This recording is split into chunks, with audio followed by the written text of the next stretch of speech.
샬롬 샬롬 샬롬 샬롬. 하나님 사랑합니다. 여러분 주 안에서 사랑합니다. 오늘 시편 147편 말씀이죠. 20절까지 내용입니다. 오늘 1절에서 12절까지 중심으로 함께 은혜를 나누십니다. 오늘 제목은 1절에 할렐루야 우리 하나님을 찬양하는 일이 선하며 찬송하는 일이 아름답고 마땅하도다. 우리 하나님을 찬송하는 일이 아름답고 마땅합니다. 그래서 찬송하는 일이 아름답고 마땅하도다 이렇게 제목을 잡고 가봅니다. 본문 2, 3절에서 야훼께서 예루살렘을 세우시며 이스라엘의 흩어진 자들을 모으시며 상심한 자들을 고치시며 그들의 상처를 싸매시는도다 한 것으로 보아서 시편 147편은 유다 백성이 바벨론 포로 생활로부터 돌아왔을 때 지어진 시다 이렇게 우리가 알 수가 있겠습니다. 이 시편은 할렐루야로 시작해서 마지막 절에도 할렐루야로 끝이 납니다. 마지막 20절을 보면 그는 어느 민족에도 이와 같이 행하지 아니하셨나니 그들은 그의 법도를 알지 못하였도다. 그러면서 끝에 할렐루야 이렇게 끝이 나죠. 할렐루야라는 말은 야훼를 찬양하라 이런 뜻입니다. 말하자면 이 시편은 하나님을 찬양하는 시겠죠.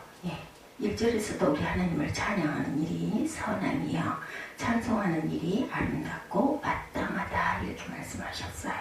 7절에서도 감사함으로 야훼께서 노래하며 여호와께 노래하며 수금으로 하나님께 찬양할지어다.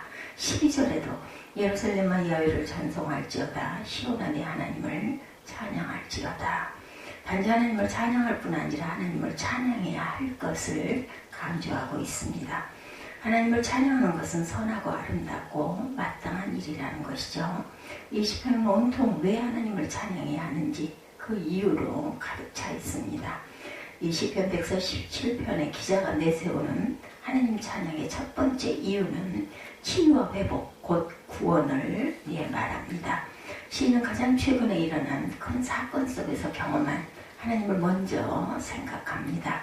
즉 유다 백성으로 하여금 그 치욕스럽고 고통스러운 바벨론 포로 생활을 끝내고 꿈에 그리던 조국으로 돌아와 무너진 예루살렘을 다시 세우고 민족 공동체를 회복하게 하셔서 그들의 마음속 깊이 있는 상처를 아물게 하시는 하나님의 구원의 은혜가 그를 찬양해야 할 이유라는 것이죠.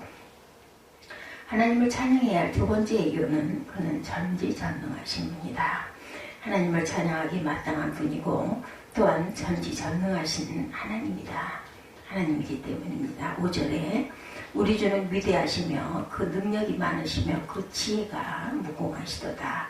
유다 백성이 바벨론의 포로 상태에서 해방되고 잃어버린 나라로 돌아가 무너진 예루살렘 성전과 성읍과 민족 공동체를 재건한다는 것은 그들이 눈물로 찬송 가운데 꿈꾸기는 했을지 몰라도 실제로 이루어지기는 상당히 힘든 그러한 그 시기였었죠. 그런데 바벨론을 무너뜨린 페르시아 왕 고레스가 그것을 명합니다. 뜻하지 않은 곳에서 적국에 포로로 잡고 있는 적국 왕이 그것을 명합니다. 페르시아 또한 이방인인데 그 왕이 그런 조치를 취한다는 것 또한 기적입니다. 회복의 구원을 찬송하고 두 번째는 전지전능하신 분, 치유와 회복 곧 구원 이것을 말하셨고 두 번째는 전지전능하신 분. 이것은 오직 역사의 주이시고 만유의 주권자이신 하나님만이 하실 수 있는 일, 전지전능하신 분이시기 때문인데 하나님 행하신 그 놀라운 일이 에스라 1장 1절에서 4절에 이렇게 기록되고 있습니다. 바사왕 고레스 원년에 여호와께서 예레미야 입을 통하여 하신 말씀을 이루게 하시려고 바사왕 고레스의 마음을 감동시키심에 그가 온 나라에 공포도 하고 도소도 내려 이르되 바사왕 고레스는 말하느니 하늘의 하나님 여호와께서 세상 모든 나라를 내게 주셨고 나에게 명령하사 유다 예루살렘의 성전을 건축하라 하셨나니 이스라엘의 하나님은 참 신이시다. 너희 중에 그의 백성 된 자는 다 유다 예루살렘으로 올라와서 이스라엘 하나님 여호와의 성전을 건축하라. 그는 예루살렘에 계신 하나님이시니라 이렇게 말하죠. 그 남아있는 백성이 어느 곳에 머물러 살든지 그곳 사람들이 마땅히 은과 금과 그 밖에 물건과 짐승으로 도와주고 그 외에도 예루살렘에 세울 하나님의 성전을 위하여 예물을 기쁘게 드릴지어다 이렇게 말씀합니다. 모든 나라와 그 왕들의 마음까지도 당신의 뜻대로 움직이시는 하나님은 사실은 지구상의 민족과 나라들 뿐만 아니라 헤아릴 수 없이 많은 별들까지도 모두 주관하는 전지전능하신 하나님이시라는 거죠. 그 지혜와 권능으로 이스라엘 백성을 구원하셨기에 그를 찬양하지 않을 수 없다는 것입니다. 4절에 보면 그가 별들의 수요를 세시고 그것들을 다 이름대로 부르신다고 말씀합니다. 그 알려진 현 천체 공간은 이론적인 우주 공간의 10분의 1일 뿐인 것인데 우리 인간은 그 많은 별들을 일일이 셀 수도 없고 그 수를 대충 짐작만 할 뿐이라는 거죠. 우리는 그 별들의 이름을 20개만 외우려 해도 머리가 아파요. 그렇죠? 예, 하나님께서는 그 모든 별들의 수요와 이름을 정확하게 알고 계신다라는 거죠. 이 말은 하나님의 지혜와 능력은 사람의 것을 무한히 뛰어넘는다는 것을 뜻합니다. 우리 우주는 위대하시며 능력이 많으시며 그의 지혜가 무궁하시도다 하고 고백하지 않을 수가 없는데 하나님께서는 단지 그런 지혜와 권능을 소유하고 있는 분이시기만 한 것이 아니라 바로 그 지혜와 권능으로 당신의 백성이 치유와 회복을 얻도록 역사하시는 분이시라는 겁니다. 6절에 말하듯이 하나님께서는 겸손한 자들은 붙드시고 그 악인들은 땅에 엎드러뜨리시는 하나님이십니다. 그러게 그를 찬양하는 일은 선하고 아름답고 또한 마땅한 일이다. 감사함으로 야훼께 노래하며 수금으로 하나님께 찬양하지 않을 수 없다. 나라와 민족들의 역사를 주장하시고 우주를 주관하시는 하나님의 큰 손길에 우리의 눈을 돌리게 하는 시인은 8, 9절에서 세상을 돌보시는 하나님의 세세한 손길로 우리의 시선을 향하게 합니다. 그가 구름으로 하늘을 덮으시며 땅을 위하여 비를 준비하시며 산에 풀이 자라게 하시며 들짐승과 우는 까마귀 새끼에게 먹을 것을 주시는도다. 이렇게 우리 사람들만 아니라 산의 풀이나 들의 짐승이나 공중의 까마귀 새끼에 이르기까지 모든 생명이 살아가는 것은 다 하나님의 섬세한 돌보심의 역사로 일한 것임을 밝힌 시인은 10절과 12절에서 가장 중요한 점을 언급합니다. 여호와는 말에 힘이 세다 하여 기뻐하지 아니하시며 사람의 다리에 억세다 하여 기뻐하지 아니하시고 자기를 경외하는 자들과 그의 인자하심을 바라는 자들을 기뻐하시는도다. 여기서 말은 군말을 말하며 말의 힘은 군사력을 의미합니다. 사람의 다리가 억세다는 말은 전장을 달리는 병사의 다리가 튼튼하다라는 뜻을 갖고 있죠. 강한 나라에 의해 자기 나라를 빼앗겨된 백성은 다시는 그런 일을 당하지 않아야겠다라는 생각에서 군사력을 기르고 병사들을 튼튼히 훈련시켜야 할 필요성을 절감하며 강조합니다. 그러나 하나님의 백성에서 언제나 그 무엇보다도 중요한 것은 하나님을 경외하며 오직 그의 은혜를 의지하는 일이라는 사실을 시인은 또한 강조하죠. 이스라엘의 모든 역사에서 이스라엘이 거둔 승리는 모두 하나님께서 친히 싸워주시고 그저 하나님을 의지하고 그의 명령에 순종한 이스라엘에게 선물로 주신 승리였음을 시인은 기억하고 있었던 것입니다. 이스라엘이 하나님을 잊어버리고 그와 멀어지고 그를 의지하지 않고 그의 말씀에 순종하지 않을 때마다 이스라엘은 쓰라린 패배와 굴욕과 고통과 탄식의 세월을 살아야 했음을 시인은 상기하고 있었던 것입니다. 그래서 나온 고백적 선언이 여인은 말의 힘이 세다 하여 기뻐하지 아니하시며 사람의 다리가 억세다 하여 기뻐하지 아니하시고 자기를 경외하는 자들과 그 인자하심을 바라는 자들을 기뻐하신다 이렇게 말합니다. 그의 인자하심을 바라는 자들을 기뻐하시는도다 한 데서 인자하심은 하나님이 한결같으신 은혜를 가리키는 말이죠. 하나님에게 배운 마음덕과 범죄와 실수를 거듭한 이스라엘 백성임에도 불구하고 그들이 다시 하나님께로 돌아올 때는 결코 내치고 버리지 아니하시는 하나님의 사랑을 표현합니다.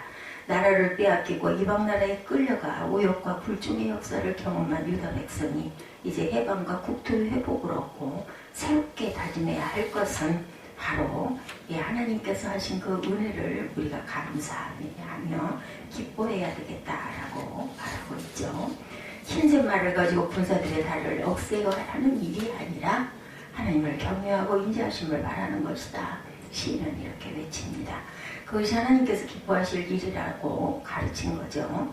하나님께서는 당신의 백성이 그것만 잘 지키면 다른 모든 문제를 다 책임지시고 해결해 주시는 하나님이시라는 것이죠. 그런 하나님을 참으로 감사와 찬송은 받으시기에 합당한 것이다. 이 시편 147편은 이스라엘로 하여금 부끄러운 과거사를 돌아보게 하고 역사와 온 우주의 창조이시는 하나님을 재발견하게 하고 그 앞에서 취할 바른 신앙과 삶의 도리가 무엇인지를 깨닫게 하는 귀한 시편입니다. 그리고 이 시편은 오늘 우리에게도 참으로 귀하고 고마운 시편이죠. 왜냐하면 우리에게도 이스라엘이 겪었던 쓰라린 역사가 있었기 때문입니다. 나라를 빼앗겼던 치욕과 고통의 세월을 지냈던 일제 36년이 있었죠. 또한 우리도 광복의 역사와 부흥의 역사가 주어졌습니다. 우주 만물의 주권자이시고 모든 역사의 주인이신 하나님께서 그의 무한하신 권능과 지혜로 이 나라를 오늘까지 인도하시고 지켜주시고 세워주시고 높여주셨다고 믿기 때문입니다. 이제 우리에게 중요한 것은 이 시편의 기자가 가장 강조하려고 하는 신앙의 진리를 지켜나가는 것입니다. 10절과 11절의 말씀에 여호와는 힘이 세다 하여 기뻐하지 아니하시며 사람의 다리가 억세다 하여 기뻐하지 아니하시고 자기를 경외하는 자들과 그의 인자하심을 바라는 자들을 기뻐하신다 이렇게 말씀합니다. 하나님을 경외하고 그의 은혜를 의지하는 것이다. 그리고 오직 그것만을 기뻐하는 하나님께 감사의 노래로 찬양해야 하겠다. 하나님께서는 120년 전 어둠 가운데 있던 우리 민족에게 복음의 빛을 던져주셨습니다. 그리고 지난 60여 년 전부터는 정치적 광복과 함께 정부 수립, 국권 확립, 경제 부흥, 문화 발전, 국위선양이라는 빛나는 역사까지 허락해 주셨죠. 무엇보다도 역사상 그 유래를 찾기 힘든 놀라운 교회의 성장의 발전을 또한 주셨습니다. 이 역사만 생각해도 자선만대로 하나님께 감사와 찬송과 영광을 돌리지 않을 수 없는 우리입니다. 개인적으로는 우리 각자가 예수 그리스도를 믿고 하나님의 백성 되어서 영원히 복된 삶을 소유하게 된 것, 이것보다 더 크고 감사할 제목이 어디 있겠는가. 이것은 우리가 그 어떤 난관과 실패와 손해와 실망과 역경과 고생 속에서도 우리가 여전히 하나님께 감사하지 않을 수 없는 은혜다. 비록 현재 전 세계와 함께 겪고 있는 경제적 위기에도 불구하고 우리는 감사할 제목이 너무나 많습니다. 지금 많은 사람들이 주식을 하다 뭐 손해를 보고, 그죠? 요즘은 아니죠. 한 십수년 전까지만 해도 주식이 대세였었습니다. 또 코로나 바이러스로 인해서 우리가 굉장히 불안에 떨고 있지만 우리나라처럼 한국만큼 의료시설이 발달되어 있고 또한 의료보험이 보장되어 있는 나라가 없다고 합니다. 성령께서 우리에게 주신 각자의 처한 모든 공동 속에서도 감사할 제목을 확실하게 깨닫게 해주시는 하나님, 이러한 어려움 속에서 이러한 하루가 정말 불안한 이런 속에서 우리는 더욱더 지난 날을 돌아보고 감사해야 합니다. 그 어떠한 경우에도 우리가 낙심할 필요가 없는 절대적인 이유가 우리를 보호해 주시고 이렇게 아름다운 땅, 살기 좋은 나라를 만들어 주시고 경제적으로 어려움 없이 살아갈 수 있도록, 물론 또 다 어려운 층들이, 소득이 낮은 층들이 없지 않아 많이 있지만 그래도 20년 전에 비하면 지금은 정말 살기 좋은 나라가 되어 있습니다. 예, 우리가 수술을 받기 전에 의사 선생님으로부터 수술에 대하여 당분간 굉장히 힘들고 아플 부분이 있을 것입니다 라는 말을 듣습니다. 처음 말을 들었을 때 조금 불편할 것이다 했지만 실제 경험을 하면 정말 힘이 들죠. 어디든 수술을 하고 나면 아주 불편합니다. 그럴 때 우리가 감사할 것, 이거 모르고 지냈을 때 예를 들면 화장실 가는 거 불편할 때 어때요? 정말 엄청 불편하죠. 아무것도 아닌 일, 남에게 보이기 힘든 그런 일들이 불편할 때 우리가 정말 그것이 편했을 때가 얼마나 좋았던 것인가, 얼마나 자유롭고 좋았나 하는 것을 새삼 깨닫고 정말 이것 정말 중요한 거구나, 감사해야 되겠다 이런 마음이 드는 것처럼 우리가 고난 중에도 기뻐하고 감사할 것은 정말 그렇지 않은 날들이 훨씬 더 많았기 때문에 그 하루하루를 하나님께서 나를 붙들어 주시고 지켜주시고 보호하셨다라는 것, 그게 정말 정말 귀한 것이구나라는 걸 깨달을 때 감사가 절로 나옵니다. 요즘같이 바이러스 그 균 때문에 어디 움직이지도 못하고 모이지도 못하고 어디 모임에 가지 못하고 이런 그 불편을 겪으면서 지난날 가기 싫어가지고 안 가려고 했는데 지금은 이런 그 코로나 바이러스 이런 것들 때문에 또한 미세먼지나 공기가 좋지 않아가지고 마음껏 창문을 활짝 열고 저희들 자동차를 달려도 요즘 날이 그 한낮에 나가면 차 안이 더워요. 그럼 창문을 좀 열고 달리면 시원한데도 그걸 참아 못하는 거죠. 에어컨을 틀게 됩니다. 그럴 때 정말 공기 좋은 나라에서 그런 거 모르고 지낼 때 얼마나 우리가 자유롭고 하늘을 탁 향해서 가슴 펴고 심호흡할 수 있는 것이 얼마나 자유롭고 좋았나. 전부 다 마스크를 쓰고 다니기 때문에 그죠? 그래서 정말 얼마나 답답하고 얼마나 불편한 것인가라는 것을 생각할 때는 내가 자유롭게 사람들과 말하고 호흡하고 대화할 수 있는 그 시절, 그 시간들이 얼마나 귀했나 이런 생각을 하게 됩니다. 그럴 때 우리는 더 많이 감사해야 되겠다. 우리가 요즘에 정말 더 많이 감사하고 기도해야 될 때입니다. 여기저기 온갖 뭐 주머니나 주렁주렁 바르고 병실복도 왔다 갔다 하시는 그 병원의 환자분들 바라볼 때 정말 감사해야 되겠다. 코로나 바이러스로 호흡할 공기가 불편하고 마실 물이 염려되어서 대낮에 햇빛이 정말 위험스럽다라고 여기고 가리고 다닐 때 아주 자연스럽게 마음껏 호흡하고 다닐 수 있었던 그 시간들이 얼마나 감사했는지. 저는 마스크를 쓰면 김이 올라와가지고 안경을 써서 그런지 안경에 막 김이 뿌옇게 서리고 그래서 일상을 직장에서든 그죠 공공기관에서든 전부 다 마스크 쓰고 그 일하시는 분들 보면 정말 대단하다 여겨져요. 얼마나 불편하실까. 나는 잠깐 이렇게 마스크를 쓰고 지금 걷는데도 이렇게 힘이 들고 답답한데 이런 생각을 할 때 정말 감사하구나. 자유롭게 쉴 수 있을 때 얼마나 감사한가. 피곤하고 힘들어도 의자에 꼿꼿이 앉아서 근무하시는 분들 보면 저처럼 자유롭고 저처럼 편안한 사람은 없구나. 편안하게 일정을 짜서 움직일 수 있기 때문에 갑자기 불어닥친 경제 위기 때문에 또한 여러 가지 어려움을 겪기도 합니다. 그래서 요즘에 보니 뭐 지역마다 소상공인들을 위해서 나라에서 이 코로나 바이러스로 인해서 뭐 지원해주는 그 행정들이 있으셔가지고 저도 어저께 그 부분을 지원을 받아야 되겠다 싶어서 그를 가입을 했습니다. 그런 걸 보면서도 정말 우리나라가 얼마나 아름답고 좋은 나라인지 개인에게 돌아가는 건 얼마 안 된다 하더라도 시 전체가 도 전체가 받을 수 있도록 청소년까지 아기들까지 다 받을 수 있도록 해주시는 그 은혜를 생각하면서 이 우리나라 대한민국이 얼마나 자유롭고 국민들을 사랑하는 나라인가 이런 것을 생각하면서 나라가 있다는 것 그리고 GNP가 높아졌다는 것이 얼마나 그나마 감사한가 이런 생각을 더 많이 하는 감사를 더 많이 할 수 있는 그러한 2020년이 되시기를 이 기간이 되시기를 또한 부활절이 12일 날 지나갔죠. 이제 성령 강림절까지 그 날짜들 하루하루가 다 감사절이 되는 기도하고 감사하는 그런 저희들이 되시기를 주님의 이름으로 축복합니다. 기도하시겠습니다.